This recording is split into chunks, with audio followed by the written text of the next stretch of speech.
Assalamualaikum warahmatullahi wabarakatuh. Selamat sore para pemirsa setia podcast Fakultas Farmasi Universitas Airlangga. Selamat datang di acara podcast Bincang-Bincang Santai dengan narasumber kita yang saya yakin sudah kita tidak perlu meragukan lagi. Selamat datang ini adalah podcast perdana dari Grup Riset Natural Product Drug Discovery and Development Research Group Fakultas Farmasi Universitas Airlangga, yang pada kesempatan kali ini saya, Neni Purwitasari, akan bertindak sebagai host yang akan membicarakan atau membincangkan mengenai, kita akan mengupas tuntas mengenai jamu sebagai warisan budaya dan bagaimana peran jamu di bidang kesehatan di era teknologi informasi yang sangat masif belakangan ini.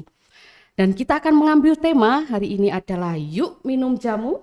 Nah, pemirsa, pada kesempatan kali ini kita kedatangan seorang narasumber yang sangat spesial, yaitu salah seorang guru besar Fakultas Farmasi Universitas Airlangga yang beliau ini sangat concern dengan penelitian mengenai obat tradisional. Dan beliau adalah Profesor Dr. Mangestuti Agil, MS Apoteker. Selamat datang Prof. Manges. Terima kasih. Terima kasih atas kehadiran berkenan di sela-sela waktu sibuk Prof. Manges ini. Sehat ya Prof? Sehat, senantiasa sehat ya. Oke, baik pemirsa, kita akan memulai bincang-bincang santai kali ini dengan kita akan membicarakan mengenai jamu di bidang kesehatan, terutama di era teknologi dan informasi ini. Nah, Prof, ini kan bagaimana kita ketahui, kita juga sangat tahu bahwa Prof. Mangestuti ini sangat bugar, energik begitu, dan ini adalah sangat menjadi role model untuk para kaula muda, terutama para milenial begitu, Prof. Nah, ini mengenai jamu ini, Prof. Nah, jamu ini adalah tentu tidak kita pungkiri adalah bagian dari kebudayaan bangsa Indonesia. Dan pada periode perkembangan informasi dan teknologi ini, apakah relevansi peran jamu khususnya bagi kesehatan, Prof? Sangat potensial. Luar biasa.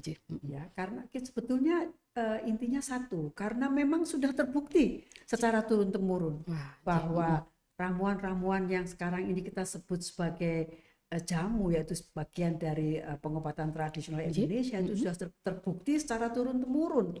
Langsung dicobakan pada manusia berabad-abad lamanya dan sudah menunjukkan aktivitas.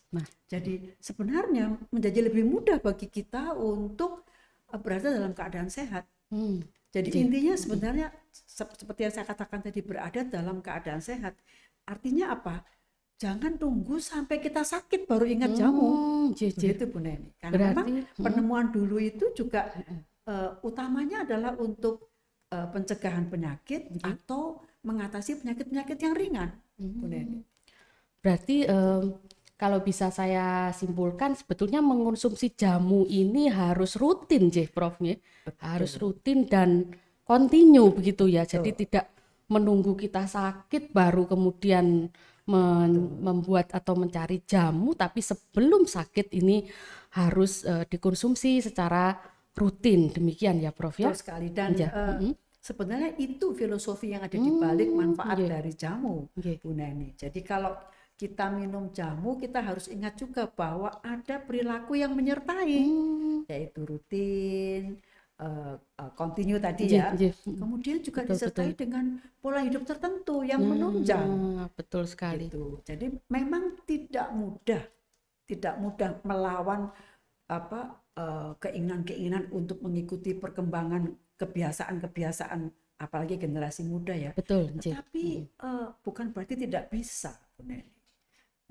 Saya sangat yakin bahwa dengan bercermin pada pengalaman-pengalaman generasi terdahulu, saya sangat yakin kok kita bisa berada dalam keadaan sehat. Dan itu barangkali yang diinginkan generasi muda kan, terlihat beda, terlihat smart, terlihat percaya diri, itu kan yang menjadi fokus. Energik, Energik, Bro.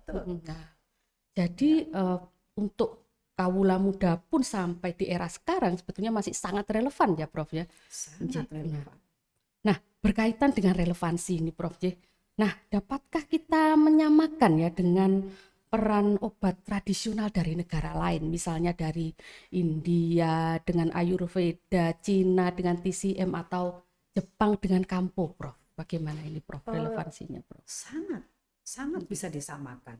Kalau kita membandingkan dengan pengobatan tradisional negara Asia yang lain, seperti misalnya yang dekat dengan tempat tinggal kita, yaitu India dan China, pemerintah di sana itu sangat memberikan perhatian yang serius sekali. Sehingga misalnya di India itu ada kementerian khusus yang menangani permasalahan obat tradisional. Dan memang beda signifikan ya, beda utama lah kalau boleh saya katakan antara pengobatan Asia yang di India, di Cina dan di Jepang. Memang ada sekolah khusus benar. Oh, demikian. Jadi ada sekolah pengobatan kedokteran timur lah. Sehingga memang sudah terbagi dengan sangat baik di sana. Kalau lulusan atau dokter lulusan pengobatan timur itulah yang memang berhak untuk merawat, mengobati pasien dengan sistem pengobatan tradisional mereka. Kita saja yang memang belum lah. Tapi saya kok yakin ya bahwa perhatian yang diberikan oleh pemerintah Indonesia sekarang ini akan menuju ke sana lah. Paling tidak itu kita sadar bahwa satu tadi kontinuitas dalam penggunaan, kemudian ya pola hidup. Kalau seperti yang tadi saya contohkan di India, di Cina, di Jepang itu memang sistem pengobatan timur mereka itu yang mengendalikan kan. Ayo pola hidupnya bagaimana dan sebagainya. Nah, kita harus memulainya kalau memang belum ada dokter khusus ya untuk pengobatan timur itu, Bu Neni. Nah, kalau berkaitan tadi disampaikan Prof Manges pola hidup ya, Prof. Nah, untuk pola hidup apalagi di era sedentary life seperti sekarang ini ya, Prof. Bagaimana kita bisa mengoptimalkan pengobatan tradisional atau jamu ini untuk menunjang kesehatan kita, Prof? Barangkali ada best practices dari Prof Manges yang bisa kita contoh ini. Ya, pertanyaan ini benar sekali. Karena memang untuk mempraktekkan pola hidup sehat itu memang harus saya akui tidak mudah. Diperlukan tekad yang sangat kuat ya. Ya bisa dipahami lah kalau misalnya syarat pola hidup sehat adalah berolahraga setiap hari. Selalu saja akan ada kadang-kadang alasan. mager ini ya, Prof. Selalu saja akan ada alasan ya. Aduh, nggak sempat, aduh terlalu sibuk. Apalagi kalau berkaitan dengan meramu-ramuan. Aduh, sudah nggak praktis-praktis saja. Nah, tetapi begini, alasan-alasan seperti itu tuh sifatnya hanya dalam hitungan detik saja, Bu Neni. Nanti begitu kita melawan rasa malas itu ya, dalam sekejap saja hilang semua rasa malas itu, dan kemudian kita akan menjadi aktif, bergairah untuk melaksanakan. Jadi memang ya akhirnya kembali kepada diri kita sendiri bagaimana, dan itu terutama kalau boleh saya katakan erat berkaitan dengan mental ya. Mental itu adalah menyangkut kesehatan sistem saraf pusat kita ya. Jadi satu kesatuan lah, tubuh, pikiran dan jiwa. Mind, body and soul itu ya, Prof. Jadi ini bukan omong kosong, Bu Neni, karena ini adalah memang filosofi dari sistem pengobatan timur ya, yang sudah diakui dalam ilmu kesehatan sekarang ini. Jadi tidak terpisahkan. Jadi pikiran atau sistem saraf pusat sebagai pusat komando itu memang harus dimasuki informasi-informasi yang baik, Bu Neni. Jangan dimasuki informasi aduh males lah. Males ya semua sistem akhirnya ikut males. Oh iya, demikian gitu, ya. Jadi itu bahasa ilmiahnya ya. Tapi sebetulnya secara sederhana ya seperti yang dikatakan orang-orang dulu, lawanlah rasa malas itu. Nanti kita akan menikmati kok. Menikmati hasilnya. Jadi sebenarnya dorongan untuk hidup sehat itu seharusnya datang dari diri kita sendiri. Kita tidak ada dari lain. Jadi jangan emosi yang dikemukakan, atau jangan emosi yang didahulukan. Termasuk tadi kan pola hidup antara lain kan meliputi juga makanan sehat. Lalu Betul, mereka nggih. ada pihak yang aduh dulu nggak bisa beli makanan enak kok sekarang dilarang. Loh, Iya, iya, kita demikian. ini yang harus dirubah. Definisi enak dan tidak enak ini loh. Jadi kalau orang Jepang misalnya minum kopi mau yang pahit, karena mereka Iya, mereka beranggapan kalau kopi itu tidak pahit, mereka tidak bisa menikmati bau dan rasa kopi. Kita kan sebaliknya, kalau nggak manis kita nggak mau. harus manis kita Nah, biasanya, orang Prof. Jepang minum teh kan, orang Jepang, orang Cina minum teh pahit tidak pakai Iya. gula. Kita mengatakan kalau orang kita tidak minum teh dengan gula, dianggap kita tidak punya uang membeli gula. Nah, ini semua Iya, itu nggih. harus perkembangan Iya, nggih. iptek yang sekarang ini harus merubah pola-pola yang mendasarkan perilaku kita dengan keilmuan kesehatan ya Bu Neni ya.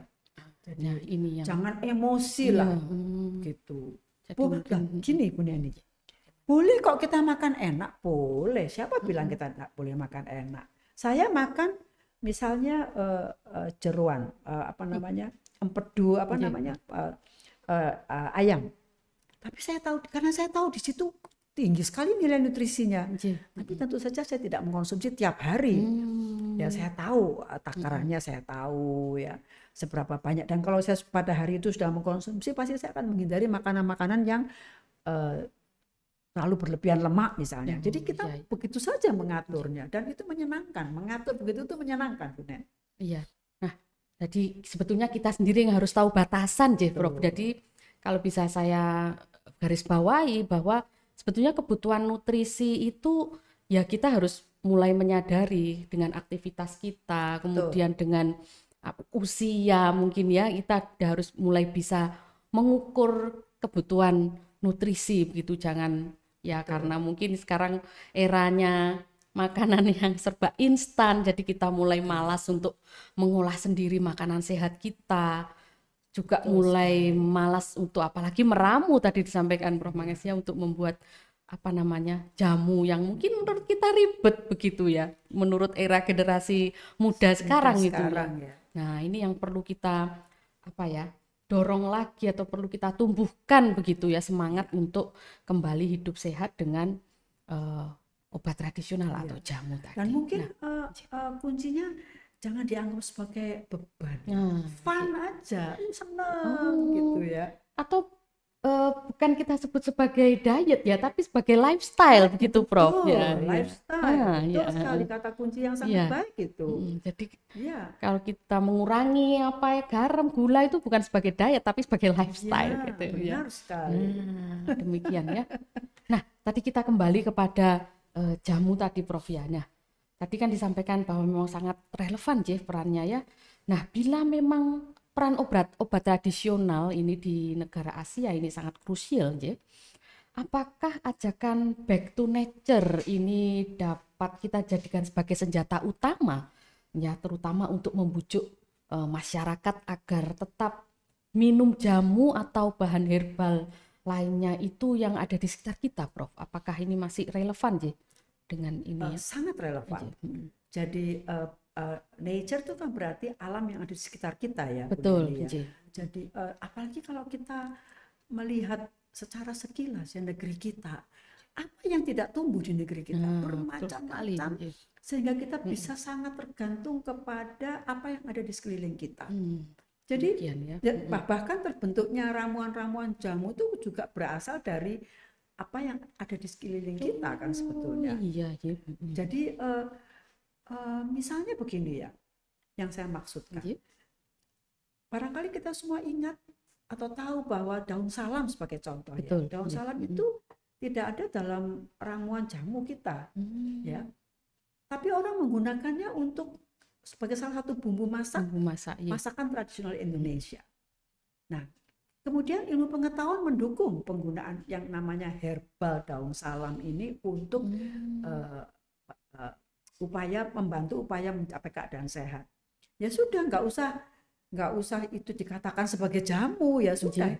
Herbal daun salam itu dengan ketentuan yang diutarakan atau disampaikan secara lisan ataupun tertulis, kita coba saja. gitu. Jadi artinya begini, maksud saya, jangan terus jamu selalu dikonotasikan dengan pahit, tidak ya Prof, enak. itu yang banyak kaum muda kita itu sudah mulai meninggalkan karena mungkin rasanya kurang acceptable, kemudian ya apalagi tergantikan dengan minuman-minuman yang kekinian itu Prof ya, seperti boba dan lain-lain. Nah, ini bagaimana itu menurut Prof Manges? Apakah dengan tren itu ya back to nature tadi ya kita akan ini ya? Jadi harus dipromosikan dengan baik ini ya. Betul sekali, saya sepakat karena dunia nanti arahnya ke situ, Bu Neni. Orang semakin sadar bahwa potensi alam ini akan menyediakan bahan-bahan yang lebih aman dalam tanda petik untuk mencapai keadaan sehat. Akan ke situ, jangan sampai terlambat. Karena terlambat itu maksudnya begini, jangan menunggu kita jatuh sakit dulu baru kemudian kita ingat akan bahan-bahan alam yang dipromosikan bisa membantu kita mencapai keadaan sehat. Karena memang harus dikatakan, Bu Neni, harus diakui bahan alam itu kerjanya beda dengan bahan obat modern. Ya, secara garis besar obat alam itu atau bahan dari alam itu unsur-unsur kandungannya itu bekerja untuk memperbaiki apa yang rusak sih, apa yang menyebabkan orang ini sakit, sistem itu ya. Jadi oleh karena itulah maka diperlukan tadi rutinitas tadi dan jangan sekali-kali mencoba begini, jangan sekali-sekali kita mempunyai prinsip begini. Kalau begitu makin sering dan makin tinggi dosisnya makin cepat ya saya mencapai keadaan. Ya, bagaimana ini Prof? Banyak yang menyalahgunakan demikian. Sangat itu. Tidak demikian. Tubuh kita ini sudah punya porsi. Menarik sekali ini. Ya, jadi tidak bisa menerima sesuatu yang berlebih atau sesuatu yang bertubi-tubi. Sebagai contoh begini misalnya, kita sekarang sangat populer zat yang bekerja sebagai antioksidan ya.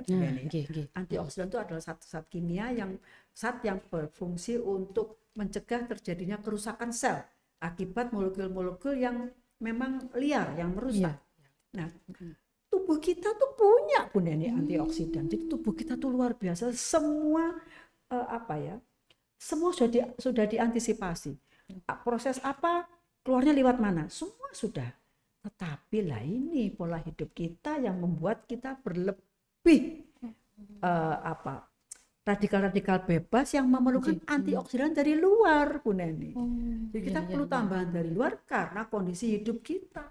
Jadi sebetulnya tubuh kita ini sudah punya. Nah, ya, karena kurang ini tadi, karena pola hidup, polusi dan sebagainya, perlu tambahan. Jadi sekali lagi, nah tambahannya berapa banyak? Nggak bisa berlebih, ya sudah. Rutin tadi itu sebagai satu mekanisme untuk menjaga atau mempertahankan kesehatan sel. Dan tidak bisa terlambat, kalau sudah terlanjur rusak, ya perlu waktu lebih lama dan mudah-mudahan tidak menjadi fatal ya. Itu sebetulnya. Jadi sekali lagi, pengalaman generasi terdahulu itu sudah membuktikan bahwa untuk tujuan pencegahan penyakit bisa dijelaskan secara ilmiah. Kandungan-kandungan itu bisa dijelaskan. Jadi kita tidak perlu ragu. Itu. Kalau sudah sakit, ya apalagi kan tidak ada informasi yang cukup mengenai interaksi antara obat kimia dan obat herbal alam, gitu ya, bahan alam ya. Itu. Memang masih banyak hal-hal yang harus kita pelajari ya Bu Neni. Tapi untuk yang awal saja sudah ada contoh dari generasi terdahulu, ayo itu yang kita contoh. Itu dulu Bu Neni. Misalnya dari ramuan yang sudah dipakai turun-temurun itu Prof ya, bisa kita gunakan kembali ya Prof ya. Ya ini juga berapa ada produk-produk yang dari ramuan ini tradisional yang memang kita gali kembali buatan mahasiswa ini yang mungkin dengan ini bisa memperkenalkan selama ini kan mereka mungkin apalagi generasi muda ya, kalau generasi saya mungkin masih ada beberapa dikenalkan begini karena orang tua saya dulu, terutama nenek saya dulu juga masih membuat sering membuat jamu, membuat bedak dingin, membuat minyak cem-ceman begitu kalau zaman nenek saya. Zaman ibu saya mungkin sudah beralih ke produk jadi ya produk pabrik mungkin, namun masih dalam bentuk yang sama originalnya, seperti originalnya demikian. Sama Bu Neni, Iya. ketertarikan saya kepada obat bahan alam itu memang berdasarkan atau berlatar belakangkan pengalaman yang sudah saya punyai sendiri. Ini memang penting ini ya ketika sehabis melahirkan. Jadi gimana pada saat itu saya mengalami keterbatasan pengeluaran air susu ibu dan nenek saya yang pada waktu itu masih sehat membuatkan saya secara rutin luar biasa ramuan dan saya menyaksikan sendiri bagaimana dampak positif ramuan itu kepada air susu yang dihasilkan. Jadi sebenarnya kita tidak perlu ragu. Dan nenek saya pada waktu itu Bu Neni, jadi ada ramuan-ramuan yang harus diminum 3 kali sehari misalnya. Beliau membuatkan 1 cangkir. Ini setelah melahirkan itu ya, Iya, Prof ya? Betul. Saya lupa atau saya pura-pura lupa mengkonsumsi. Dia tidak akan membuangnya.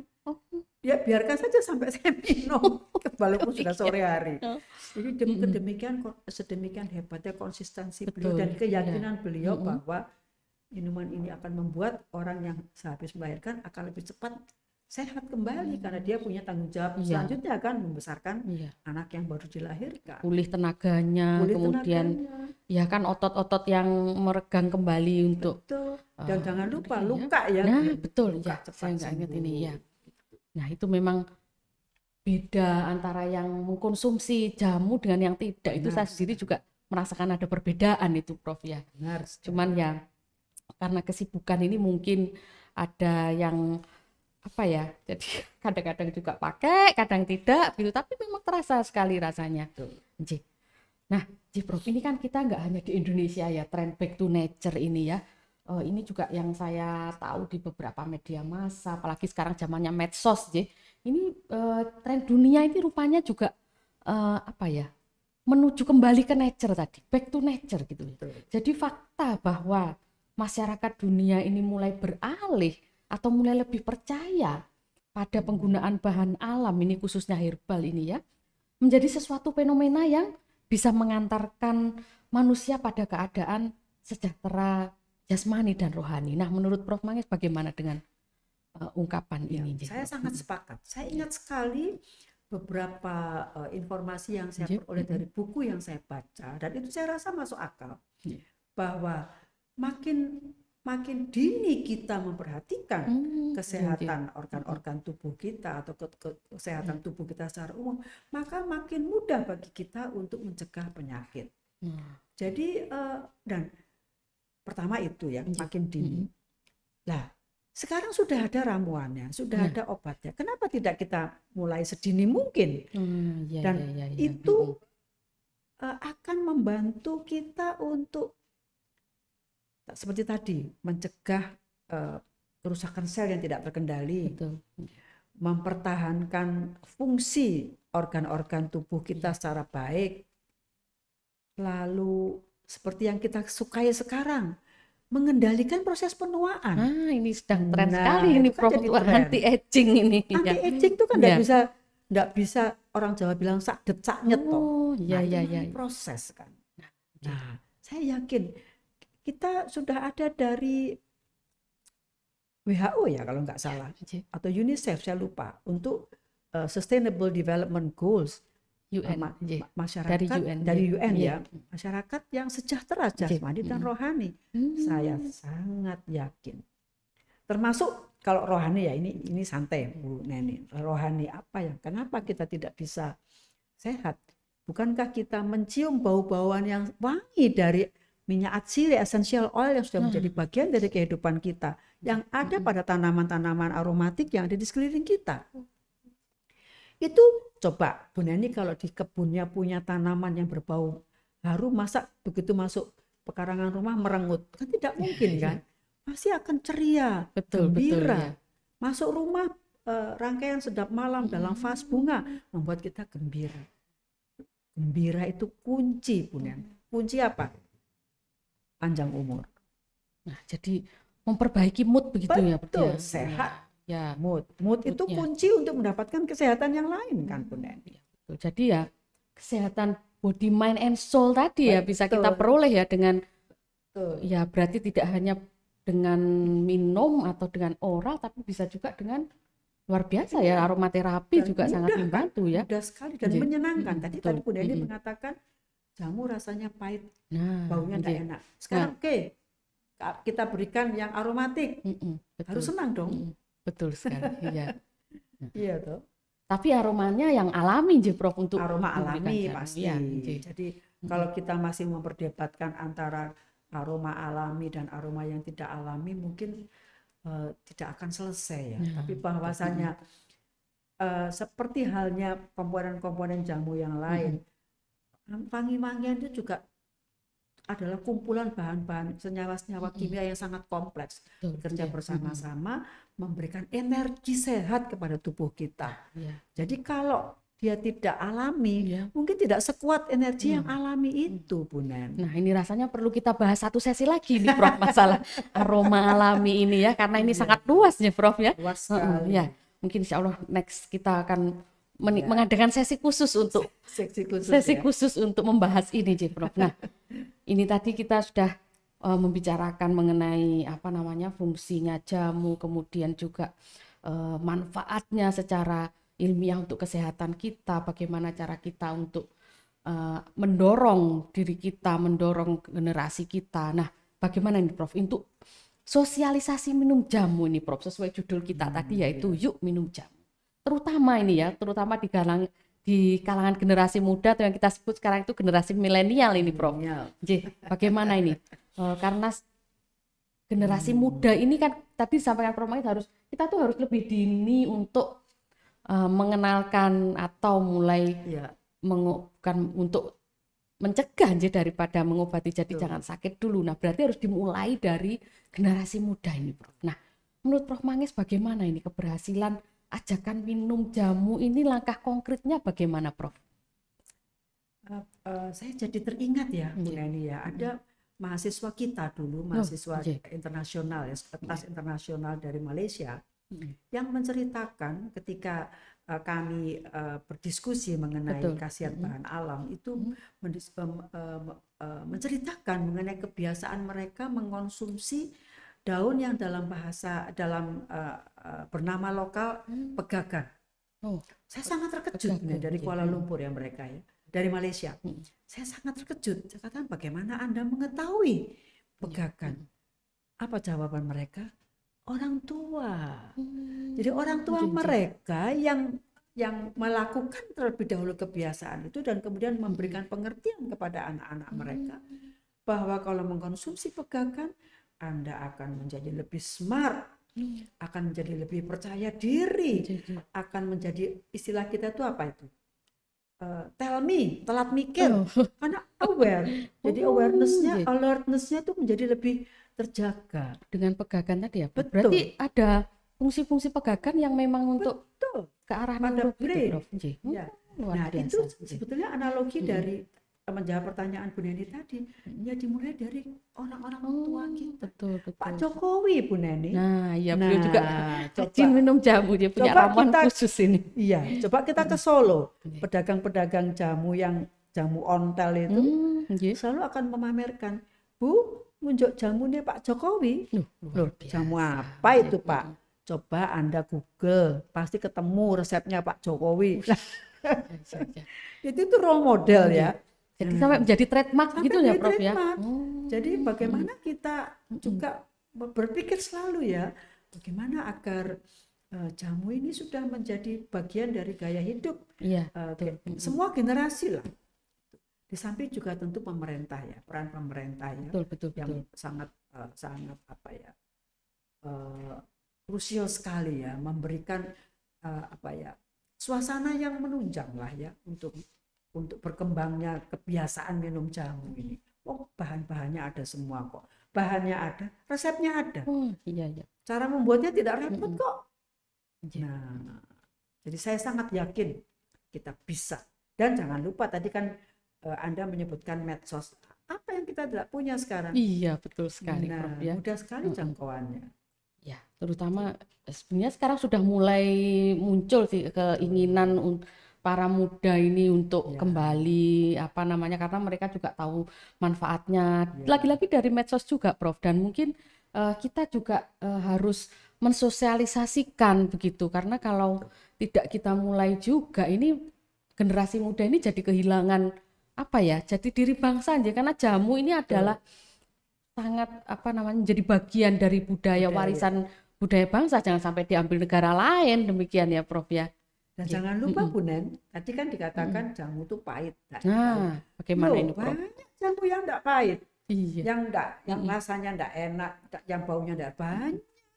Tinggal kita cari saja. Betul. Yang membuat kita senang, dan kemudian perlahan-lahan kita akan beralih pada jamu-jamu lain yang mungkin punya potensi lebih baik. Yang penting mulai saja. Oh iya. Mulai saja. Mulai dan istiqomah begitu istilahnya ya Prof ya, rutin begitu ya. Mungkin dimulai dengan jamu kunyit asam misalnya, atau beras kencur yang mungkin sehari-hari bisa kita temukan dengan mudah begitu di penjual jamu di sekitar rumah gitu. Kalau di tempat saya masih banyak itu Prof yang menjual mbok jamu tapi sekarang sudah nggak pakai ini, sekarang udah pakai sepeda gitu. Iya, nah betul. Itu barangkali, atau mungkin dengan mungkin dibuat kemasan yang menarik barangkali, dengan rasa yang masih tetap autentik dan resep yang autentik, demikian banyak Prof. cara Bu Nen. Iya, ada banyak cara ya. Generasi muda tidak malu, tapi kembali kepada mahasiswa-mahasiswa yang saya ceritakan tadi, saya tanya, kamu tidak malu mengkonsumsi daun-daun mentah gitu di resto-resto gitu? Cuma mereka bergaya dengan cocolannya yang ya kekinian lah, bagus kan begitu. Itu saya toppingnya begitu ya. Toppingnya oke lah, whatever ya. Iya, ya memang itu untuk membantu mereka supaya mungkin juga memperbaiki rasa Prof, jadi akseptabilitasnya meningkat, demikian ya. Tapi memang ada banyak cara sih untuk mensosialisasikan atau membuat para generasi muda itu setidaknya kembali kepada minuman-minuman atau makanan ya. Seperti tadi yang pegagan itu kan dijadikan makanan begitu saja seperti lalap gitu ya. Kalau saya lihat di Malaysia itu memang luar biasa, sampai sekarang pun ya di resto di ini juga masih menyediakan itu ya. Nah, saya jadi ingat ya, saya yakin itu bisa Bu Neni. Bu Neni mungkin masih ingat ya, pada era-era 10 tahun yang lalu barangkali, setiap kali ada perhelatan pernikahan, pasti kan orang berebut kambing guling, kambing bakar. Betul. Sekarang kan tidak. Iya. Nah, orang sudah makin menyadari itu tidak sehat. Iya. Saya yakin jamu akan ke situ juga. Wah, iya. Apalagi sekarang sudah mulai dari Bapak Presiden, kemudian kemarin juga Ibu Gubernur juga mulai mengencourage para penyelenggara pemerintahan ini untuk juga menyediakan jamu gitu ya, untuk menjadi minuman yang wajib begitu istilahnya. Nah, bagus itu. Ya demikian itu, semoga nanti juga semakin masyarakat semakin sadar dan juga karena kita sudah nggak ragu lagi dengan manfaat jamu begitu ya Prof ya. Tapi mungkin seperti ini ya, informasi melalui podcast seperti ini. Nah, ini juga biasanya anak-anak sekarang juga ya didengar adalah podcast, kemudian ini ya mulai beralih ke dunia digital gitu ya. Memang kita nggak bisa memungkiri itu ya Prof ya. Jadi kita jadikan senjata. Nah, tadi sudah kita bincangkan banyak sekali. Nah, ini satu kata pesan penutup Prof, bagaimana Prof menurut Prof? Pesan penutup tadi. Kalau saya diminta untuk menyampaikan pesan penutup ya, selalu saja hal pertama yang ingin saya sampaikan adalah, ayo yuk kita kembali ke dapur dalam tanda petik. Itu fun loh Bu Neni. Jadi betul. Jangan dianggap sebagai beban. Acara apapun bisa Anda tempuh kok. Mau merebus bisa biar cepat, mau memarut biar sel-sel bahan herbal itu bisa lebih hancur, mau diseduh, monggo terserah.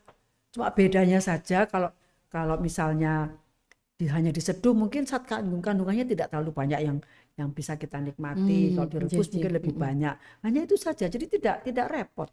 Jadi boleh dengan cara yang sangat sederhana ya Prof, nggak harus kita deplok dan menghaluskan gitu tuh ya.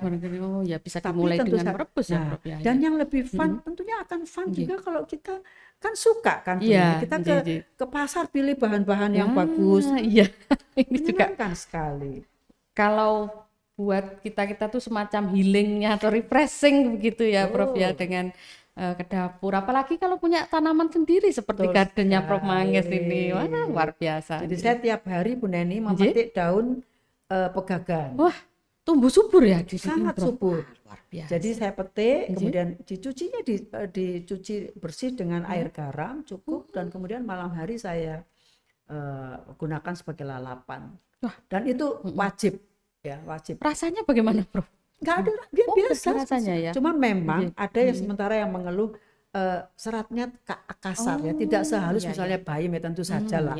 Tapi kan tidak. Saya kembali lagi kepada pendapat, nggak ada yang nggak bisa lah. Kita nggak mau saja membuat kita menjadi apa ya, terkendala ya. Padahal gampang sebetulnya. Betul. Sebenarnya yang mempersulit itu mungkin kita sendiri ya, pikiran kita gitu ya. Betul. Rasanya kok sulit. Padahal ya sebetulnya kalau kita kembali merutinkan itu ya bisa. Apalagi sekarang alat-alat dapur itu kan sudah sangat memudahkan ya, Prof. Ya, jadi nggak yang seperti terjangkau dulu. Ya. Betul. Dan tadi seperti kata Bu Neni tadi ya, kembali ke dapur, lakukan secara rutin ya, mengkonsumsi apapun bentuknya jamu, sediaan jamu, dan jangan lupa pola hidup sehat, Bu Neni. Mulailah, jangan beranggap harus drastis berubah, perlahan-lahan. Itu mulai saja, hidup sehat ya. Nah, ini saya garis bawah ini. Mulai hidup sehat itu seperti kita bukan jadikan beban ya, jadi kita jadikan lifestyle begitu ya. Betul. Healthy lifestyle gitu ya. Ya, dan ada kabarnya sekarang sudah mulai ada ini ya, healthy is a new rich gitu ya. Wah, jadi itu bagus banget itu. Jadi kaya jenis baru itu sehat ya, Prof. Bagus banget. Ya, ini di kalangan anak-anak muda ini juga ini ya, Prof ya. Luar biasa itu. Iya. Mungkin bisa kita ini ya, promosikan begitu untuk ke generasi muda sekarang. Nah, wah, sudah cukup banyak ini, Prof ya, tadi yang bisa kita bincangkan, Prof. Monggo disambi ini, Prof ini. Ya, ini walaupun sederhana ini ya, kita sudah cukup ininya.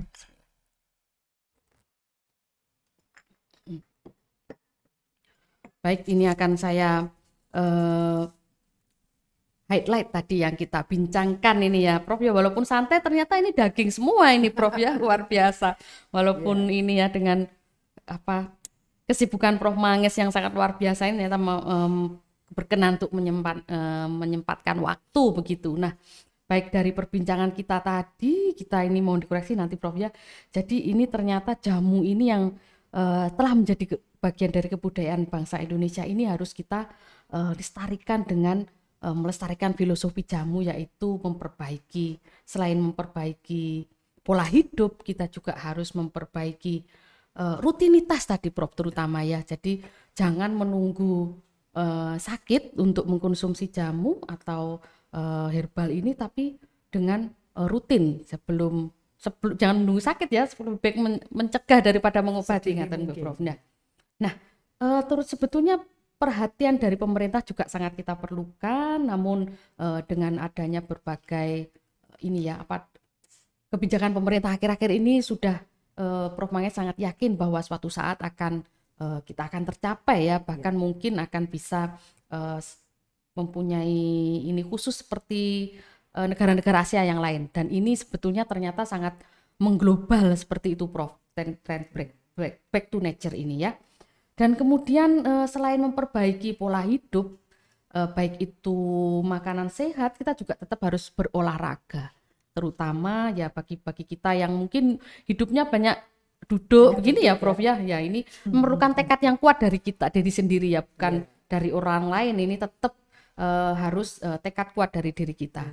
Nah, jamu ini karena bekerjanya memperbaiki sistem yang bekerjanya mungkin berbeda ya dengan obat konvensional, maka harus tadi dikonsumsi secara rutin, dan kita permudah dengan kembali ke dapur, karena memang ternyata bahan-bahan itu ada semua di dapur sebenarnya ya, Prof ya. Jadi ini adalah yang rutin kita gunakan, ada kunyit seperti ini, jahe ini juga selalu ada nih di dapur saya, ini daun salam, demikian. Sebentar, saya koreksi. Bagaimana, dapur itu tidak selalu berarti bahannya ada di dapur, tapi paling tidak mengolah sendiri. Prof ya. Demikian ya. Jadi kita olah sendiri dan itu lebih fresh, lebih enak loh rasanya sebenarnya ya, Prof ya. Nah, baik itu yang harus kita tekankan, dan terutama untuk generasi muda ini yang terbaik adalah diberi contoh. Ya. Diberi contoh baik itu dari orang tua maupun ya mungkin dari kita-kita ini ya Prof yang harus mulai mensosialisasikan kembali dan juga memberikan mungkin dalam tanda kutip kita beri juga manfaatnya secara ilmiah supaya mereka lebih percaya dan kembali untuk mengkonsumsi jamu terutama di kehidupan rutin ya, di kehidupan sehari-hari demikian ya Prof ya. Nah, baik demikian ini sepertinya bincang-bincang kita itu Prof, barangkali Prof Mangestuti ada tambahan gitu untuk ini sudah cukup ya untuk awal ya. Ya ini memang bermanfaat. Semoga ini ada manfaatnya baik para pemirsa yang saya cintai dan saya hormati. Ini adalah sebetulnya adalah podcast perdana. Semoga ada manfaat yang bisa kita ambil dari bincang-bincang santai ini yang tadi saya sampaikan, walaupun santai ini ternyata daging semua ya Prof ya. Dan terima kasih untuk Prof Mangestuti kehadirannya ini. Terima kasih. Sangat kami apresiasi sekali karena saya tahu kesibukan Prof Manges ini luar biasa ini. Tapi pas kita kebetulan sama-sama ada di sibuk Surabaya. Tapi ini sebetulnya refreshing ya Prof ya begini ini ya. Nah, semoga ini bisa bermanfaat seluas-luasnya untuk para pemirsa semua. Dan saya Neni Purwitasari sebagai host mengucapkan banyak sekali permintaan maaf apabila ada kesalahan dalam memandu acara ini dan saya akhiri dengan ucapan billahi taufik wa hidayah. Wassalamualaikum warahmatullahi wabarakatuh. Terima kasih atas perhatian para pemirsa semua. Baik Prof, ini sepertinya kita sudah sampai pada akhir acara. Sekali lagi terima kasih Prof Mangestuti. Jangan kapok untuk hadir di acara. Senang sekali. Nanti lain kali kita pasti akan mengundang Prof Mangestuti kembali untuk topik-topik yang lebih menarik berikutnya ya. Pemirsa stay tune di podcast Fakultas Farmasi Universitas Airlangga. Terima kasih.